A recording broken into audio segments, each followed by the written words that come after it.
जी, हमारे पास क्वेश्चन है 30। हमारे पास पेपर है 23 का मई जून 11 रीजन।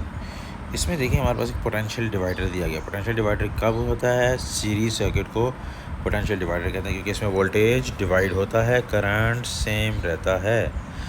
अच्छा जी, ज़रा इसको गौर से पढ़ते हैं। Consist of light dependent register, ये हमारे पास LDR है और फिक्स रजिस्टर दिया हुआ है साथ। अच्छा, हमारे पास जो पावर सप्लाई है वो या बैटरी है उसकी वोल्टेज कितनी है? 6.0 वोल्ट्स हैं। ठीक है, अब ये है आउटपुट। आउटपुट क्या है? यहाँ से लेकर यहाँ तक है आउटपुट। उसने हमें बताया है कि जो आउटपुट है वो कितना है? 3 वोल्ट्स है। 3.0 वोल्ट्स जो हैं आउट ऑफ 6, LDR ने कितने वोल्ट्स यूज़ किए? 3 वोल्ट्स। ऑब्वियस सी बात है, अगर टोटल 6 थे, अगर 3 इसने यूज़ किए हैं तो ऑब्वियस सी बात है इसने कितने यूज़ किए होंगे? इसने भी 3 वोल्ट्स यूज़ किए होंगे। फाइन। अब हमसे पूछा गया है what is the resistance of LDR। इसकी जो रेजिस्टेंस है वो हमने निकालनी है LDR की। इसका मतलब ये है, अगर इसकी रेजिस्टेंस निकालनी है तो इसी की वोल्टेज भी पता होना चाहिए और करंट भी पता होना चाहिए। चले मैं यूँ करता हूँ कि LDR की रेजिस्टेंस को R2 का नाम रख देता हूँ। इसमें इसकी जो वोल्टेज है उसको मैं V2 का नाम रख देता हूँ। ठीक है, जो कि 3.0 वोल्ट्स होगी।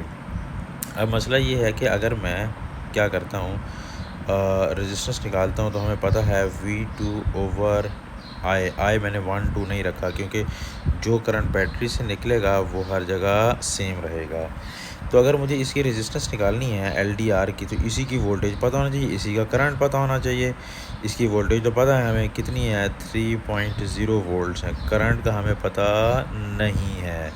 इसका मतलब है कि पहले हम करंट निकालते हैं। करंट कैसे निकाल सकते हैं? ये देखें जी, ऊपर जो फिक्स रजिस्टर दिया हुआ है इसमें हमें इन्फॉर्मेशन दी गई है वोल्टेज, यानी इसको अगर मैं वोल्टेज को V1 का नाम दूँ, ये कितनी है? 3.0 वोल्ट्स दिए हुए हैं। इसी की रेजिस्टेंस को अगर मैं R1 का नाम दूँ, वो हमें कितना दिया हुआ है? 10,000 ओम दिया हुआ है।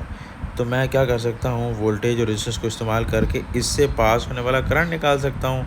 और हमें पता है जो करंट इसमें से पास होने वाला, अगर मैं निकाल लूँ करंट, तो वही तो करंट होगा जो इसमें से भी पास हो रहा होगा। ठीक है, तो हमें आसानी हो जाएगी, हमें यहाँ जो करंट चाहिए था वो ईज़िली मिल जाएगा। तो हमें पता है कि V1 is equals to IR1।